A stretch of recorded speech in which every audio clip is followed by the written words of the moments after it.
He's going to win for a few reasons. For one thing, the Democrats don't have anyone to challenge him, really. Is it going to be Biden? How old is Biden? We've got like a year left to see Democratic candidates. Yeah, we do. Right now, like I saw some of the ladies who are frontrunners. Oprah's one of them. Oprah's not a front runner. No. Michelle Obama. Like these are some of the ladies that are being put forward. No, yeah, it's going to be like a Beto guy or whatever. Like it's going to be. It's not going to be. And Beto was the third. Yeah, that was the third. That was the third name that was put forward today.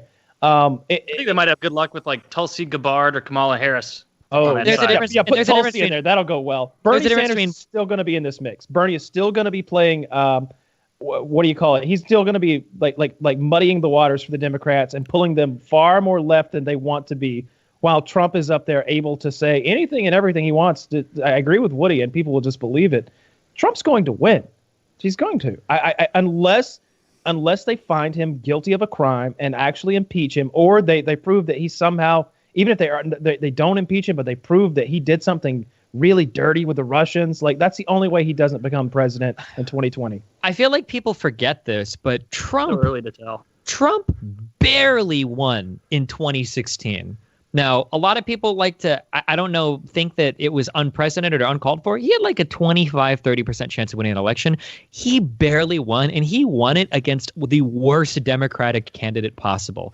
Yeah. Hillary Clinton had so many skeletons in her closet. We had how many fucking hearings on Benghazi? We got how many little fucking drips from our little soy boy Assange about fucking emails or some shit, which nothing ever came of. We got so much shit. And even with all of that, Trump won by like a five-figure like vote thing. It was like 30 or 40,000 of the right votes were in the right spots for him to win. I really, without things going dramatically differently, I just can't see Trump. And I know I hate him. I'm not trying to be biased, but like unless the Democrats really fuck up their candidate pick, like, as long as they pick somebody reasonable, I just can't see Trump doing it. Like, even the own Republican Party is divided against him like crazy. They'll solidify for this election. And what's going to happen is that the Democrats are going to have what the Republicans had last cycle around. They're going to have 15 or 20 candidates who are going to rip each other apart and go back and forth for months. And Bernie Sanders is going to be way to the left. And some of the more the self-described socialists are going to be way to the left. And then you're going to have guys... You're gonna maybe have Biden in there. I feel like that's their all-star, even though he's very way too old. fucking old. Beto is. I think Biden. I think Biden brings Obama big time. Obama will ride on a bus with Biden anywhere he wants to go. I feel like, and Obama is definitely the best tool that the Democrats have in their box. I mean, keep in mind, a renowned Hispanic. Keep in mind that Hillary and Obama tore each other's throats out too, but I mean, McCain came up there and got absolutely fucking crushed anyway. Like, and Hillary, but it was just the two of them, and it was brutal though. They really went at each other. I think, I honest to God think McCain could have won if that Palin shit didn't come. I was about to say fucking the only reason McCain lost is because he picked Sarah fucking Palin, the dumbest woman in Alaska. McCain was terrible, and he especially got smashed when the financial crisis got bad. He did some grandstanding. He canceled his thing. He went and he acted like he was fixing the financial crisis as a senator leading into it. And he was hawkish for all the wars, but that by that point had gotten pretty unpopular. No, McCain was one of the only people that was against things like enhanced interrogation and whatnot. He stood against his party on that because he'd actually been like brutally fucking tortured by the Vietnam. The torture thing, yeah, but he was really interventionist in the Middle East. Like he wanted us to go over there and fuck up. I mean, to be fair, literally everybody is interventionist in the United States. Democrats and Republicans alike are insanely interventionist, regardless. That's the most annoying thing about this dichotomy of parties. Is like no matter where you go, like it's like, oh, okay, so the voice of let's get the fuck out of these places we don't need to be is never to be found. That's it's always like, Taylor well, I'm very conservative / very liberal, but we still got to go in there and spend 15 years and countless lives of ours and other people. And it's like, Jesus Taylor, fuck. Please get it through your head. That person we're attacking is a madman. He's a madman. Yeah. He's a total madman. Always we were friends with him 10 years ago, but that was before he went mad. Wait, who are we? Are we talking about Gaddafi? Are we talking about Saddam Hussein? Are we talking literally which one? All of them. What are we talking about? Yeah, right. He's been sitting around eating paint chips the last few years, apparently. He's gotten out of control. Yeah. A paint chip dig. I like it. Yeah. It really is like, there's no point in even speculating on it because anything could happen. Before you know, like you were saying, Kyle, you think they might line up 15 of them on the Democrat side? They will. I think they might do what they did last time and like cull it down before that like in these last 2 years of his presidency and try and be like, okay, Beto, he didn't go through. Okay, no more for him. Okay, Kamala Harris is testing really high. Like, no, I don't think so. I think that they are going to be afraid of what happened last time. Mm-hmm. In essence, they got called. They were like, you're being a kingmaker. You're pushing Hillary Clinton and ignoring all of these other worthy candidates. They don't want that stigma on them again. So they're going to be like, anybody who thinks they could do this job, just stand up, step forward, approach the podium. We've got 87 microphones. Yep. All right, everybody, well, make the stage bigger. It's going to be a lot of candidates. I'm running. I'm going to have to private the previous 416 PKAs. And say what you want. You can say what you want about. You can say what you want about that buffoon we have in the White House. But nobody draws a crowd like he does. You could take every Democrat that Bernie Trump doesn't draw a crowd. Bernie draws Trump a crowd, did. but not as big as Trump's. I don't know. Those Bernie fucking rallies and shit were insane. Populism works even when it's on the left, and Bernie is a left-leaning populist. Like absolutely, I agree with you 100%. But like I'm telling you, I went to one of those Trump rallies.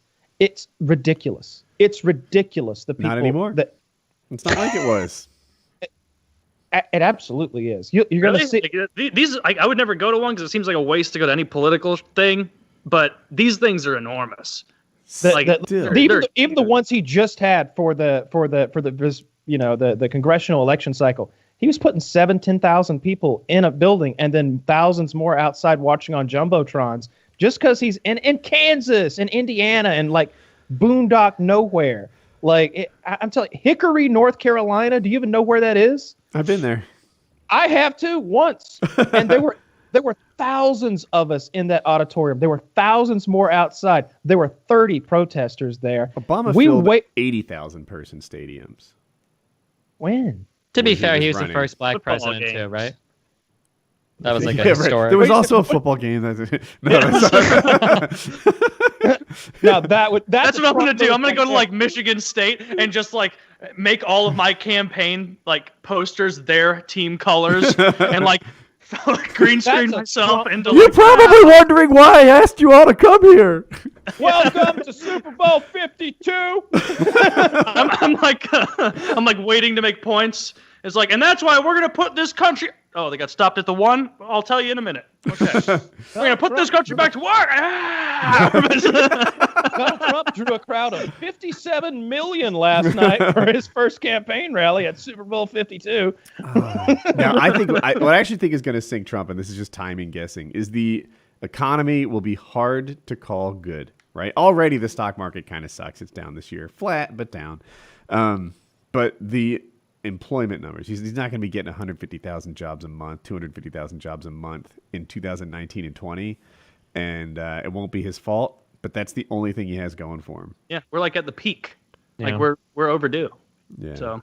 Yeah, it'll all depend on what happens. I mean, I don't know anything about job numbers. I don't think anyone could forecast that stuff. If they could, like our economy wouldn't go in these dips and dives like it does every 4 to 8 years. But I'm just saying, I just don't think the Democrats can muster up a decent enough candidate. I think Trump is a great attacker. And there aren't very many good counterpunchers on the left. Like that's what you need.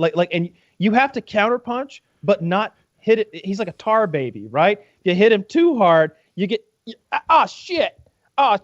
He's got me. He's sucking me in. Kyle, you don't look very presidential while you counterattack Trump. Exactly, right? Yeah. Did you just suggest that Mr. Trump's penis wasn't as big as yours? Yeah, you're gonna be our choice, please. But he literally said my dad was a serial killer. That would be so fucking funny if like Bernie started. Well, first of all, they're not gonna let Bernie do it again. They already shut him down once.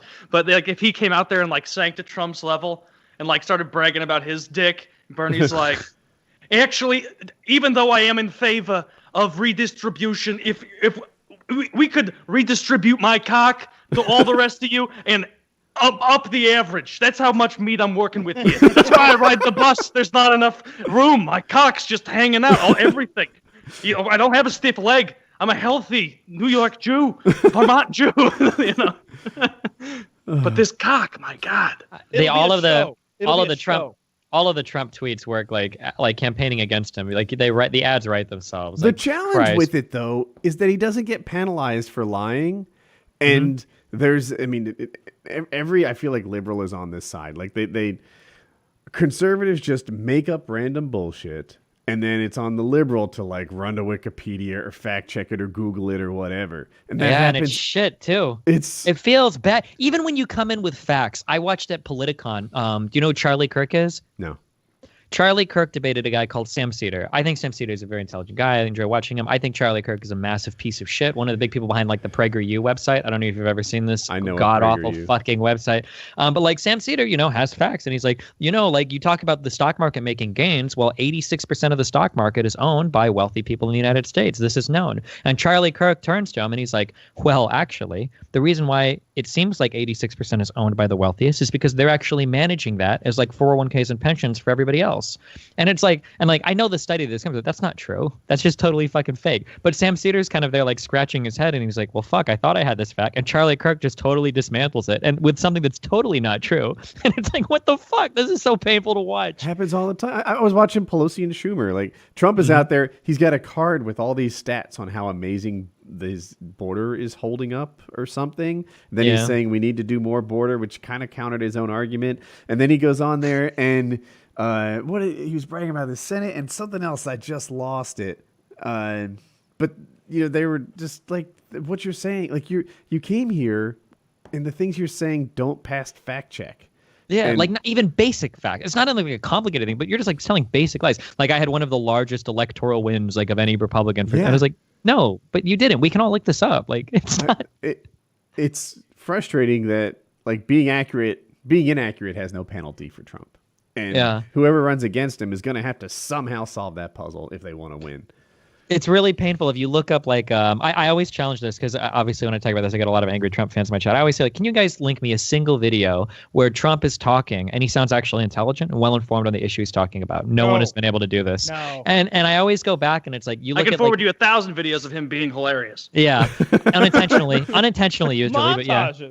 Did you see the one where he thinks I'm like 85% sure that he thinks that stealth planes are actually like the invisible plane from Wonder Woman? God, I've always resisted that one. I've always resisted that he thinks they're invisible to the eye. I know you say that, and when I first heard it too, it was my immediate reaction was, come on, guys, like Trump doesn't think this. You're taking something out of context.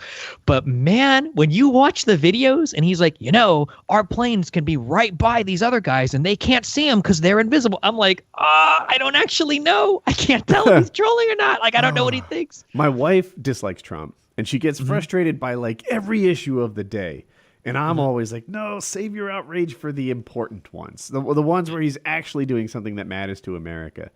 Sometimes people get mad at, I don't know, dumb misstatements. Oh, his dentures will come out and he'll pronounce something improperly. You know what? Sure. I'll let that go. Or maybe he'll walk off the stage when the prime minister of whatever country is trying to get him to stay, and he's like just wandering. Sure, I actually think it's a low energy thing. Like he has these issues. I know, right? But needs that TRT. We're bringing it full circle. I want to get Trump on TRT. Put him on a plane, mess up his time zone by like 7 hours, ask him to work these long days, and he just gets like frustrated, and he's like, "Fuck it, why am I standing on stage here exactly?"